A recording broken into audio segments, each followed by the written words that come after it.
A wise man once said that fun is the vector in which Satan operates. Fun is the vector in which Satan operates because fun is what invites every sin into the picture. Whether it's lust or gluttony or wrath, fun invites all of those sins into the picture. Fun is really just the catalyst for sin. Now, I'm not talking about fun like going like kayaking in a river or, going on a hike up a mountain, real things. I'm talking about fun in the sense that people typically interpret it, such as going out to party, going out to bars, or getting on a party bus, or, whatever, something in that vein. Fun just invites sin. Because when you're having too much fun, Satan will introduce a beautiful woman into the picture. As we know from the book of Genesis, women have the potential to be conduits of evil, such as Eve when she fell victim to temptation and took a bite of the apple. From that point on, every sin is invited into the picture. Whether the woman that Satan sends invites you into lust, or if she invites you into gluttony with alcohol or whatever else may be present, or if she invites you into wrath through the natural competition that results from other men being present. Tonight marks the end of January. It's about 1 a.m. January 31st, something like that. And by this point, most people have given up on their New Year's resolutions. However, my main New Year's resolution was to repent.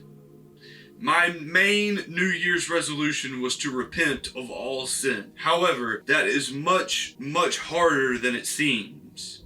Because there's plenty of atheists and God knows who else out there that say that Christianity tries to control you. But that's so misguided, because Christianity, if followed to a T, denies you of any pleasure that you seek, at least any immediate pleasure. And so, when in the presence of a beautiful woman, you must deny yourself of any sort of carnal desire to see the night through. You must deny yourself of any wrath over any competition that may be present. You must deny yourself of any gluttony in the presence of alcohol. However, this is not easy. It's not easy to repent. It's not easy to be an imitator of Christ, which we talk about in several videos. Tonight was a friend of mine's birthday, and I went out with the intention to resist temptation.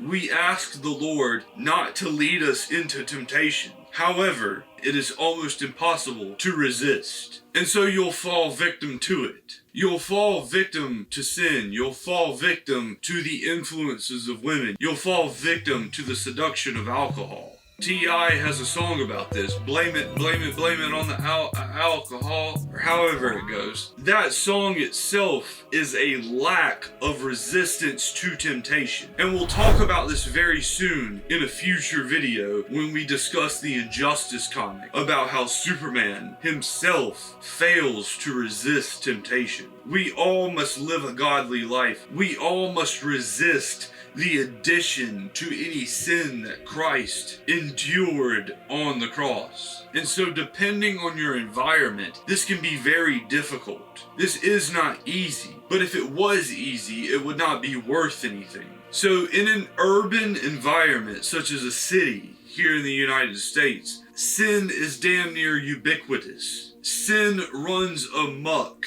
From lust to gluttony to greed to envy to wrath, it is everywhere. There is nothing righteous about a partying lifestyle. There is nothing righteous about fun. This, like everything else I say on this channel, goes for me as well. In fact, it especially goes for me. Michael Jordan's teammates back in the 1990s, they are on record saying that Mike wouldn't tell you to do anything that he didn't do himself. That is the same case here at Modern Saviors. I'm not going to tell you to do anything that I am not trying to do myself. But it is imperative that you resist fun, that you resist that partying lifestyle, that you resist that degeneracy that is so prevalently promoted throughout our culture, because it will lead you into nothing but sin. And so here I am at the end of a long night talking to you because I have failed to resist temptation. I have failed. And now I must repent. This video is an effort to do so. I hope you will follow along with me to not allow yourself to be subdued by Satan. I wouldn't ask you to do this if I wasn't doing it myself. So hopefully the Lord will protect us from the wages of these sins. Hopefully the Lord will protect us in our future ventures when we encounter temptation. My name is Tristan Fields, and this is Modern Saviors, where we discuss superhero mythology and the lessons of the Lord. So thank you, and good night.